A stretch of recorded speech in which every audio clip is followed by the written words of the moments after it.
Good, Tim? All right. Coach, congrats on the win. We'll go ahead and start us off with opening statement. Yeah, hats off to this group. Nobody know. It's not a secret, in the position that we are regarding the table of wins and losses at the moment. And I thought the way we went out and competed and fought for what we believe was amazing. Not every group fights like that from adversity, and I think that's what we've been speaking about and been preaching about. And today was a testament to that. That we still believe that the season's not over for us, and we're gonna keep trying to get better. And independently, that if that time comes that we're out of the playoffs, we're gonna try to continue to build and continue to progress and continue to get better and help these young players keep developing a sense of belonging and a culture, not just for this year but for years to come. And again, hats off to the way we showed up today and played against a team that I think is coming on a 4-game winning streak, and it's on the top of the table, and we're not afraid to play anybody, and we show it again today. We've lost 2 heartbreakers with them, 15-13, 16-14, and we have that in the back of our heads. And today I'm really proud about our group and the way we showed up, and we got 7 more games to go, and hopefully we can fight like this. It's not a promise that we're going to get any more wins, but I can promise that we're going to fight and we're going to stay with it, and we're going to do everything that's in our hand to try to get this team as high as possible in the standings from now till the end of the season. I love watching teams warm up, and when I watched you guys warm up, it just seemed like there was this feeling that, and we mentioned it on the air, that you guys were ready to punch a team in the face. And it seemed like even through some of the down parts of the match, you guys were always so competitive.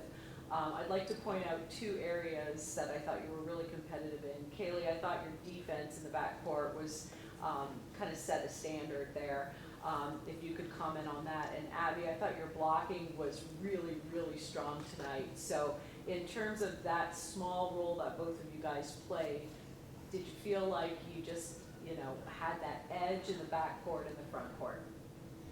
I think defense is all a mindset. Like, you can train defense all you want, but having the right mindset to go out there and just dig a ball is something that I've been learning more and more as this season has gone on, and just becoming a pro has been such different from college. And so the defense, you really have to step it up and read the game a lot more. So I think I did that pretty well. And also our block was setting up great tonight, and so that really helped me able to read behind them.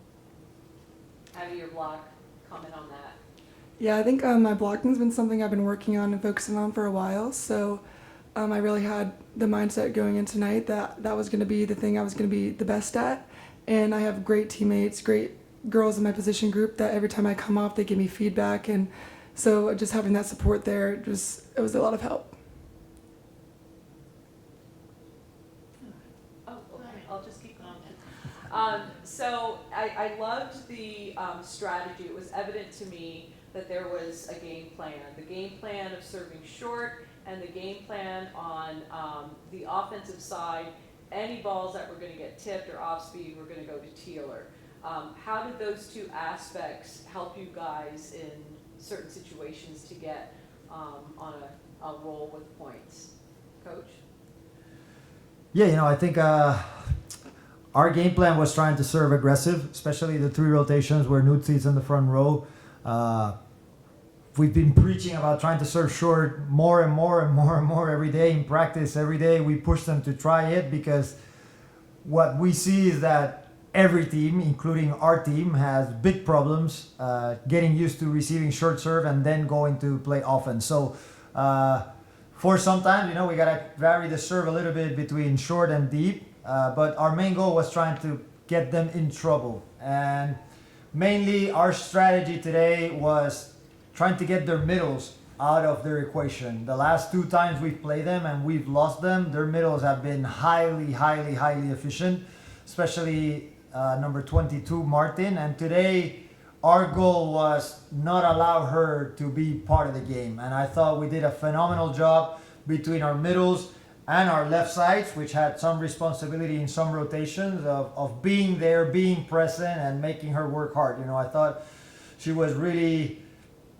15%, I think, in efficiency. A big drop from 68% efficiency, which the last time we played them 10 days ago. So again, credit to our middles, credit to the game plan that we proposed, and for them executing the things that we wanted to do.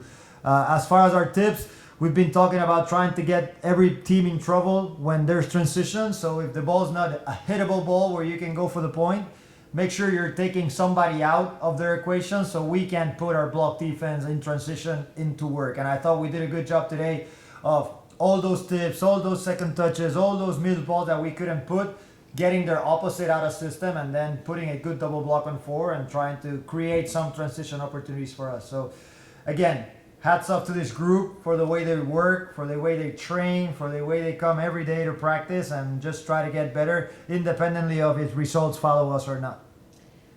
Ladies, I'd like to get your perspective on what it's like to receive sets from Tom Com. You know, we talk about how every setter has to have good sets and smart sets, but the top setters in the world are able to set the tricky set. And it seems like there has to be trust in the middle, that she can set you in any position, any time, and the speed that she's setting you on the outside seems to be really effective. So what's it like to have Nutsara as your setter? Abby? I think it's awesome. It's fun. Yeah, it's very fun. She has so much experience behind her too, so especially in the middle, I know that I can be set at any moment. So it makes me better as a player, as middle, to receive, and I know she's going to put me in a good position each time. So yeah, it's very fun. Yeah, fun is a great word. She has so much experience. I mean, she's been playing since I was barely alive, probably. But it's awesome. She's putting me in great situations where I can find seams in the block and go around different blockers. And she's also setting our middle so much because we are in system that it's when Abby is up in transition, it's pulling my blockers. And so half the time I only have one, which is really nice to swing at. Yeah, and coach, from a coaching perspective, I know you're a setter, we love setters.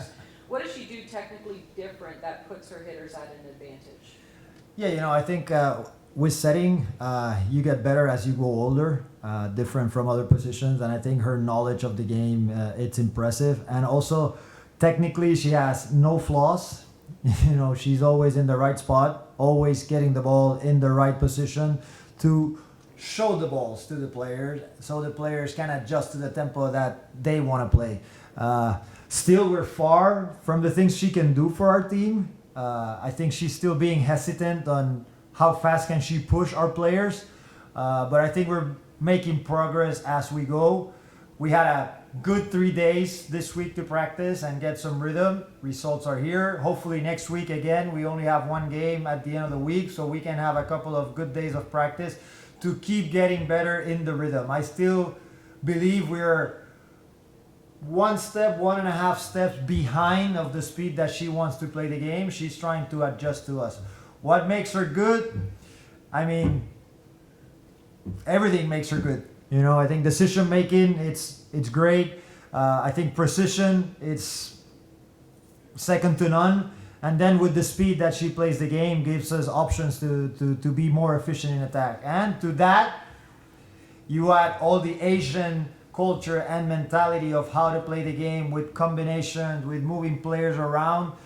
It gives another perspective to our team. So we're excited for her arrival. I know the young girls are learning a lot as we go. Me, myself, I'm also learning a lot as I go as a coach. And, you know, it doesn't hurt to have a player like that in a position which is such an important role because they're the game manager. So, you know, it's a headache that you can take out of my head and put it somewhere else. And, you know, I'm happy that she's here. And hopefully we can convince her that this is the right place, just not to finish the season, but to stay next year from the start and help us build this Fury organization. So. I have one more question for the ladies. Give me 1 or 2 words on how you felt after Megan got that last kill, super fast, and then you guys all came together. What words came to your mind at that point? honestly joy. It feels good to get another win and to have one of our older players and franchise player out there and just getting kills for us, and seeing her put that ball down at the very end was awesome to see. And I know she's been working hard to keep herself on the court, and so it's awesome to see her hard work pay off. I'd say the same. It made me so happy. I had so much trust. I knew Megan was going to get that kill, and honestly, it just fired me up. So it was a great way to end the game. Yeah, it was fun to see pure joy on your faces. Congratulations, guys. Great win. Thank Thank you. you. We'll end it there. Thank you, guys. Thank you.